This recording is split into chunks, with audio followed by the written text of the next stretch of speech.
हे भक्त वृंदो, आप सभी को दास की तरफ से सादर जय श्री कृष्ण। जय नंदलाला की, जय राधा रानी की, जय राधा माधव। आहा, आज का बड़ा ही मनोहर, बड़ा ही मनोहारी, बड़ा ही आनंदप्रद आज का विषय है। आइए आज के दिव्य विषय में हम अवगाहन करते हैं, हम प्रवेश करते हैं।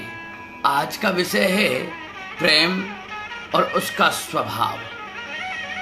जब प्रेम होता है तो प्रेम के बाद प्रेम करने वाले प्रेमी का स्वभाव, माने उसका नेचर, उसका स्वभाव कैसा हो जाता है आज।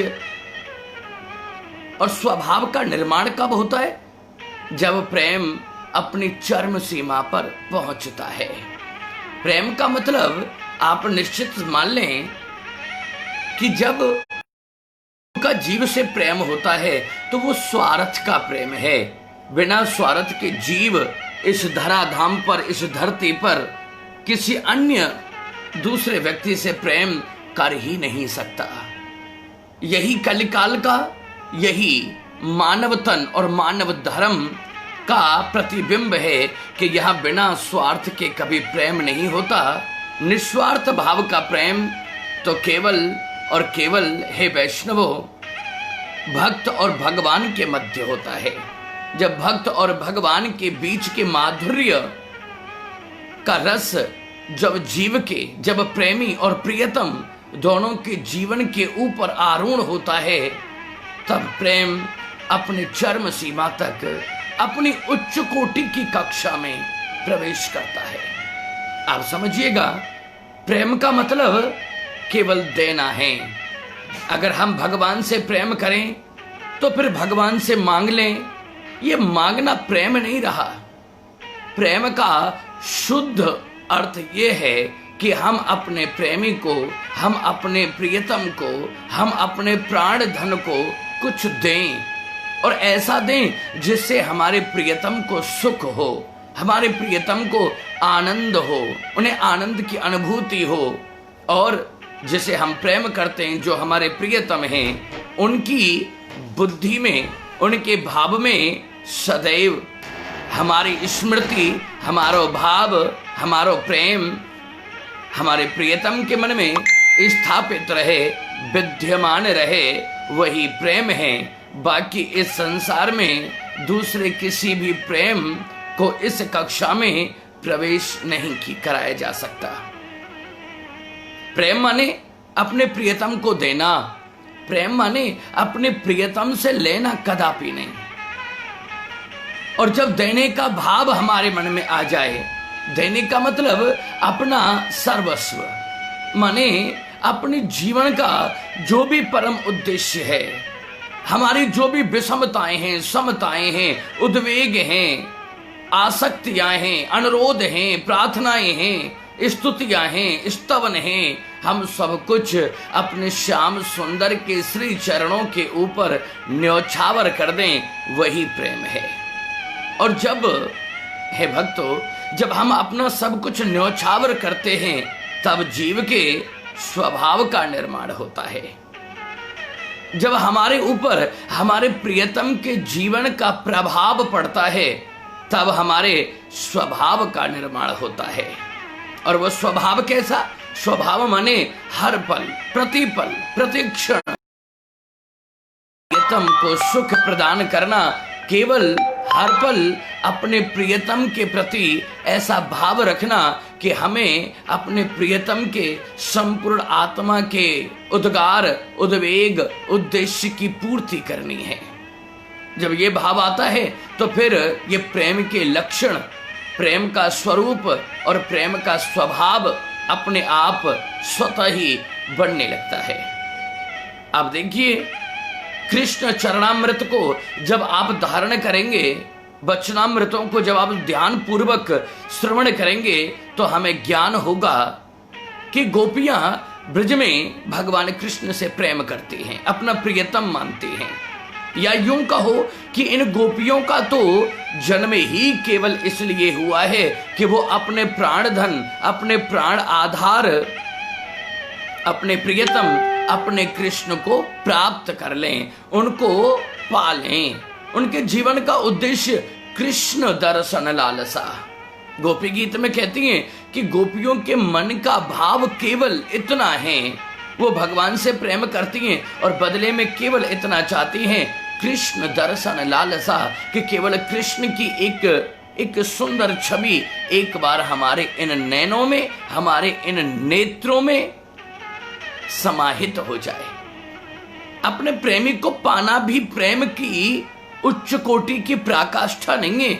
अगर हमने भगवान को प्राप्त कर लिया तो फिर हमारे प्रेम का जो मार्ग है वो मार्ग हमारा पूर्ण हो जाएगा, क्योंकि उस मार्ग पर चलने वाला जो पंथ है, उस प्रेम के मार्ग पर जो हम चले, अपने प्रेमी तक, अपने प्रियतम तक पहुंचने के लिए अगर हमने अपने प्रियतम को प्राप्त कर लिया तो फिर ये ईहापोह क्यों, फिर ये भ्रमण क्यों, फिर लालसा क्या। हम ब्रजवासी, ब्रज की समस्त गोपियां यही चाहते हैं कि हे कृष्ण, हम आपको प्राप्त ना कर सकें, ये जरूर ध्यान रखना। प्रेमी के मन का भाव क्या है कि हमारा प्रियतम हमें मिले नहीं, लेकिन अपने प्रियतम को पाने के लिए पूरी जिंदगी, आजीवन हम निरंतर अश्रु प्रवाह करते रहें।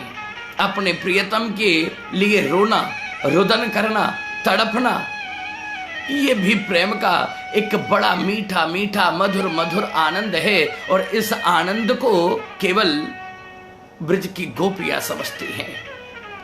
प्रेम में का आनंद है ऊधो, प्रेम करो तो जानो प्रेम की भाषा न्यारी है।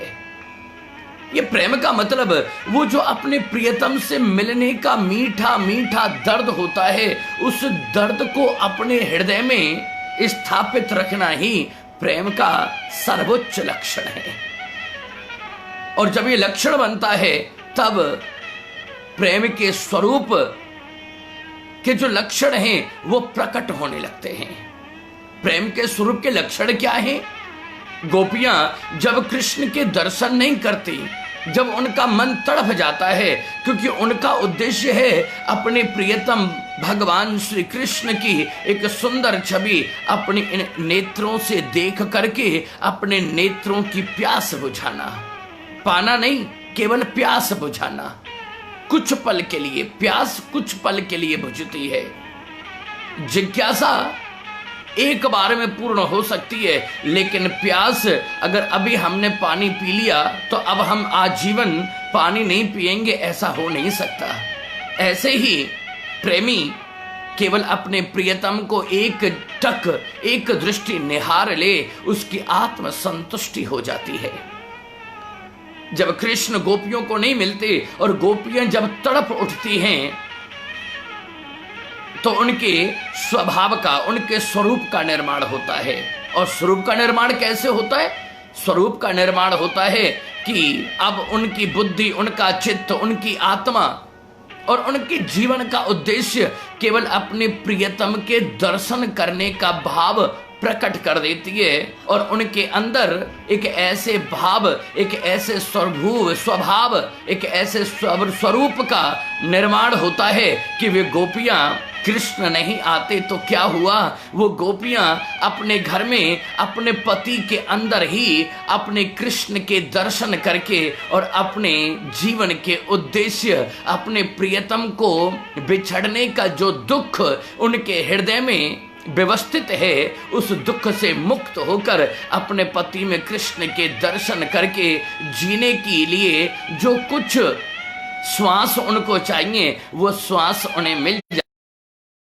मृत अवस्था में, प्रेम के वियोग में जो मृत अवस्था में गोपियां हैं वो पुनः नव नूतन जीवन को प्राप्त कर जाती हैं। आहा, बड़ा ही अद्भुत।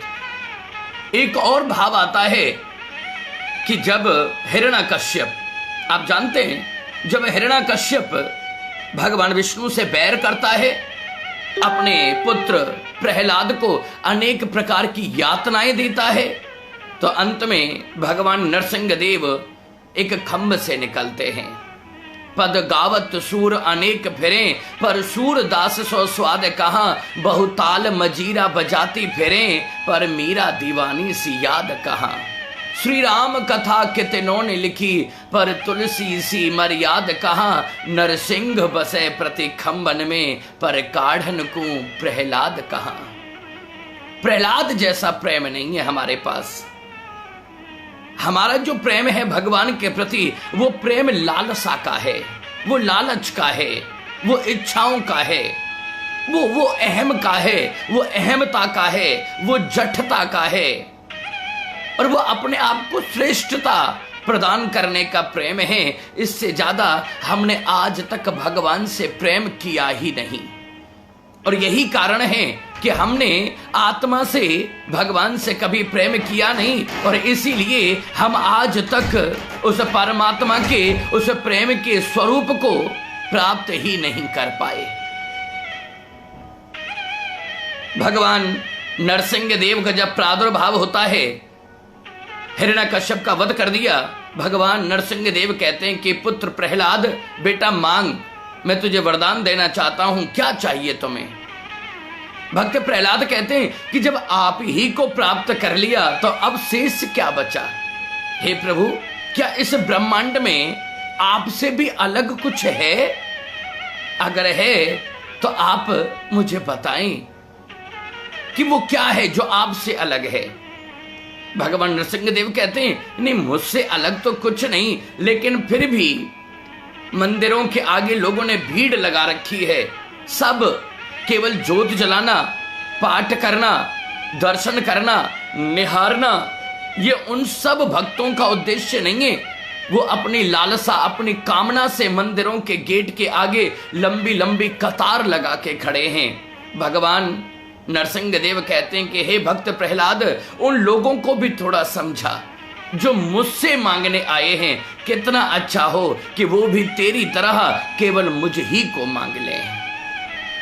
भोली भाली राधिका बोले कृष्ण कुमार, कुंज गलिन खेलत फिरे, ब्रज रज चरण पखार। ब्रज की गोपियों का भाव क्या है? हमारी राधा रानी कितनी भोली हैं, और भोले ही हैं कृष्ण, क्योंकि जब तक हमारे मन में भोलापन, कहते हैं हमारे मन के विषय विकार जब नष्ट हो जाएं, कुछ कामना, कुछ वासना, कुछ इच्छा, कुछ अभिलाषा अगर किंचित मात्र भी हमारी मति में, हमारी बुद्धि में चलती है, तो इसका मतलब हुआ कि अभी हम प्रेम करना सीखे ही नहीं।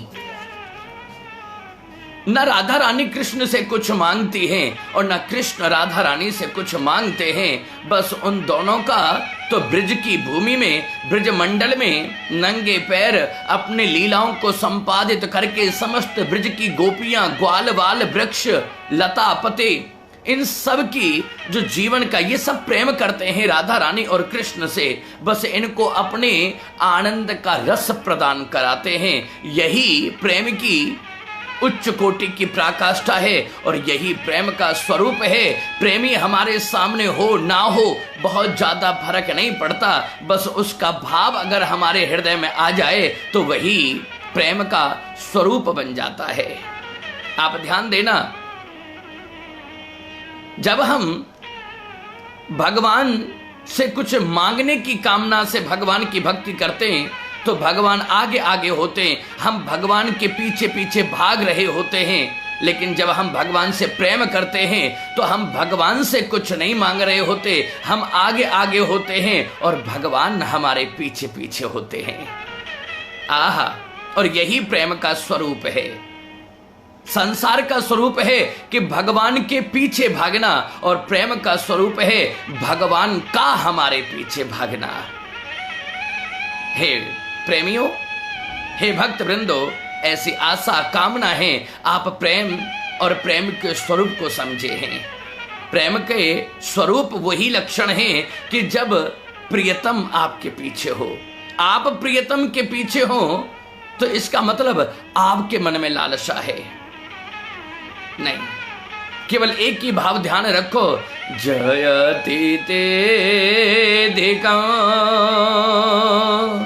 ये जनमना ब्रजा श्रेयते इंदिरा।